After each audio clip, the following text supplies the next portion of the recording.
Olá pessoal, aqui é o professor Paulo de Química.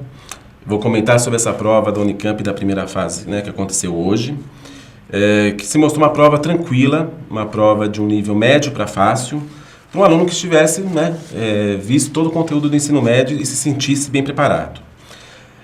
A questão número 1, né, a questão, vocês viram que a química já começa, a prova já começa pela matéria mais importante, que é a química, né? Essa questão número 1 falava do processo de escurecimento do cabelo praticado por homens, né? Pela maioria dos homens que usam esse processo.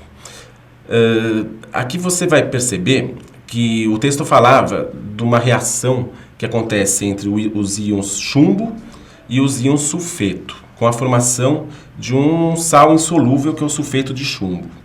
E a questão, o item A da questão 1, pedia que você fizesse um equacionamento dessa reação. Então era uma questão tranquila, era só você pegar e montar a equação colocando Pb2+, aquoso, né, no estado aquoso, reagindo com o sulfeto também no estado aquoso e formando o sal insolúvel sulfeto de chumbo, né, colocando o S entre parênteses. Aqui o que eu gostaria de ressaltar é que quando a Unicamp pede para você fazer uma equação química, é muito importante que você coloque os estados físicos, porque pode ter um desconto aí referente ao seu esquecimento dos estados físicos de cada participante da reação. E a questão de letra B da questão 1, era uma questão de cálculo estequiométrico, né? Ela pedia que você calculasse a massa do acetato de chumbo triidratado, né? Que dava a fórmula aqui no enunciado da questão, utilizando essa massa, formando os íons chumbo, que vão participar da reação de formação do PBS, a partir de 100 ml da tintura.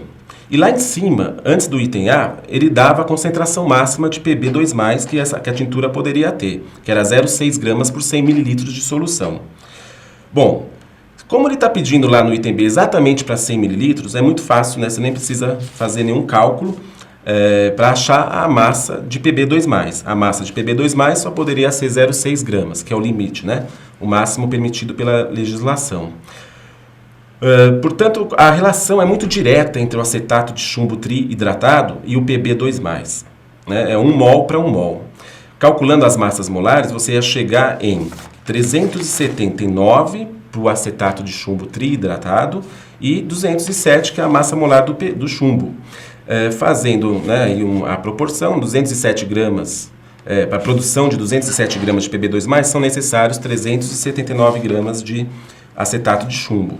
Para 0,6 gramas de chumbo, seria necessário 1,10 gramas. Né? Aí você teria que tomar um cuidado, porque a Unicamp pedia que você calculasse com 2 casas decimais. Fazendo essa conta assim direitinho, vai dar 1,098, que daí você, utilizando 2 casas, poderia arredondar para 1,10.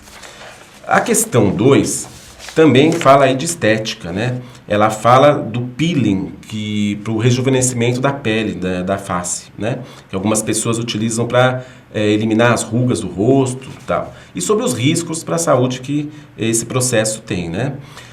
O item A falava do peeling superficial, aquele que é praticado com uma substância chamada ácido hidroxietanóico, né? Você repara que tem um grupo OH aí no carbono 2, né? Você não precisa citar esse 2 na hora de escrever o nome da substância, né? Que é o ácido hidroxietanóico. E ele perguntava assim: explique por que soluções aquosas dessa substância apresentam pH abaixo de 7. Ou seja, são ácidas, né? pH abaixo de 7 para soluções ácidas. Aí é só você citar que é um ácido de Arrhenius, pela definição de Arrhenius, então ele é uma substância que em solução aquosa libera íons H+, né? Você poderia fazer essa equação, porque ele pedia que você justificasse equacionando esse processo, né? Você poderia fazer de 2 maneiras: a água como participante da reação, então ela recebendo o H+, e formando o íon hidrônio, né? Que é aquele H3O+, ou você colocando só o ácido, formando o H+, e o ânion hidroxietanoato, tá? Também é bom aí colocar os estados físicos, né? Também aquoso, né? Para os íons, né? Aí para o próprio ácido também.